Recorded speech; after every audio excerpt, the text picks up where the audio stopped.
Bonjour à tous, je m'appelle Edola Cool. Bienvenue sur ma chaîne Edola Cool Business TV.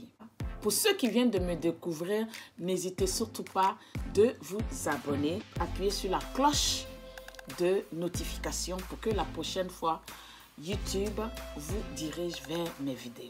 Cette chaîne est une chaîne où je donne des conseils, des astuces, des idées pour ceux qui veulent se lancer en entrepreneuriat ou pour ceux qui veulent ouvrir un business. Cette chaîne vous permet de mettre en place un side hustle, c'est-à-dire avoir quelque chose sur le côté, même si vous êtes déjà dans un boulot.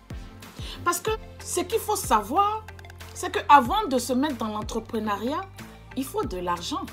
Donc, automatiquement, on est obligé de bosser peut-être pour quelqu'un avant de générer l'argent qui va vous donner ce billet pour démarrer votre entrepreneuriat ou pour démarrer votre business. Sur ce, restez scotchés après le jingle.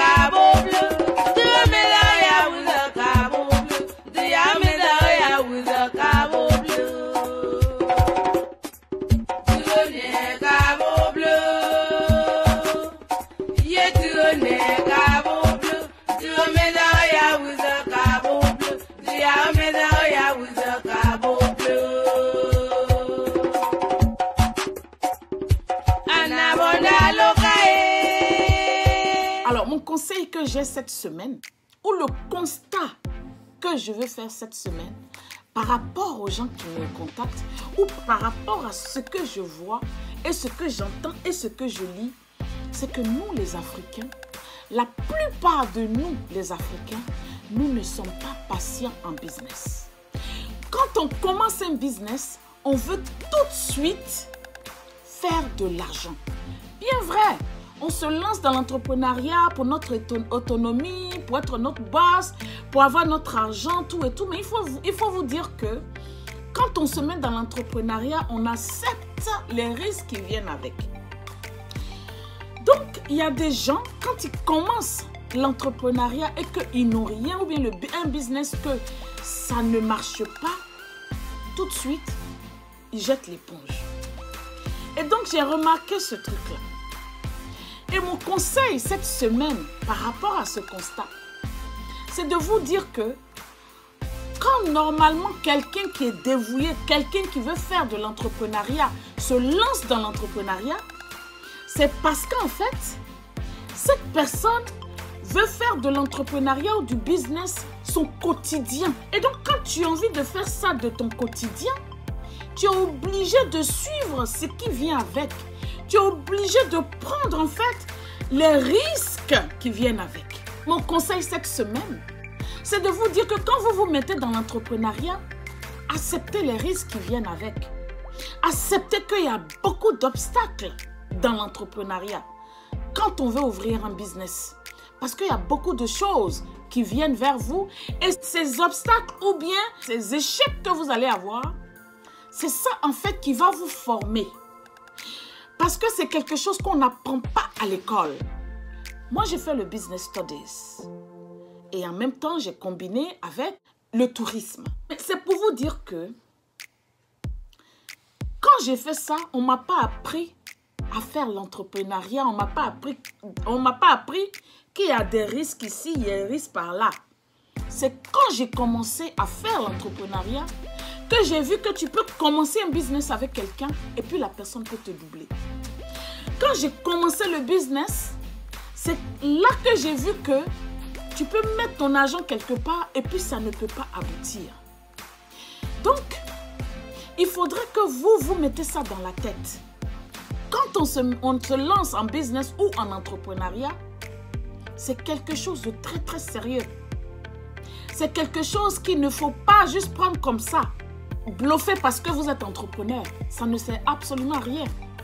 Ça ne sert à rien. Parce que vous devez prendre l'entrepreneuriat comme quelque chose de tous les jours. Et donc, mon conseil est que vous pouvez avoir des obstacles, mais en même temps, ne pas juste lâcher.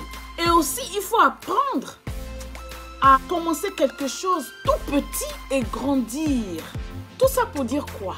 Pour dire qu'il faut savoir commencer petit. Car c'est petit à petit que l'oiseau fait son nid. En commençant petit, vous avez une histoire à raconter. Dans 2, 5, 10 ans, 15 ans, vous allez dire voici où j'étais et maintenant, regardez où je suis. Parce que c'est un milestone. C'est petit à petit que vous devez monter. Mais si vous commencez et que vous voulez beaucoup et puis ça ne marche pas, comment vous pouvez raconter une histoire? Vous ne pouvez même pas arriver à des années après parce que vous aurez en fait laissé tomber au cours de ce chemin-là. Parce que c'est en persistant qu'on arrive au bout. C'est en se donnant des objectifs qu'on arrive au bout. Oui, oui. Donc, Africains, sachons commencer petit. Sachons avoir notre histoire. Sachons aussi écrire notre histoire. Ça fait 12 ans que je suis dans cette histoire. Ça veut dire que je faisais avant, j'avais mes side hustles quand je bossais. Je voyageais, j'achetais les sacs, les bijoux, les chaussures que je vendais. J'avais aussi des choses sur Internet. J'avais aussi des choses sur Marketplace de Facebook. Je faisais beaucoup de petits trucs comme ça. J'étais aussi coiffeuse, je tressais aussi. Je faisais ce genre de choses. Je faisais beaucoup de choses en fait. Mais il faut dire qu'on doit se mettre dans la tête que on doit aller pas à pas. On doit toujours, il y a des gens même que je connais, je vais faire l'interview bientôt. Il y a des gens même qui commencent par 50 000. 50 000 même c'est trop. Il y a des gens qui commencent par 10 000. Les petits cireurs que vous voyez, ils commencent par combien? 7 500. Doucement, doucement, quelques années après, c'est des gens qui agrandissent ce qu'ils ont. Et donc, je veux dire, quand vous vous lancez en entrepreneuriat, il faut se dire que je commence doucement et puis j'avance. Même si je me fais 5 000 par jour ou par semaine, j'avance doucement, doucement, doucement. Du moment que mon capital est là, j'avance doucement. Si c'est pour avoir le profit, doucement, doucement, doucement. C'est mon conseil d'aujourd'hui. Sur ce, c'était Edo La Cool. On est à très bientôt. Allez, bye bye.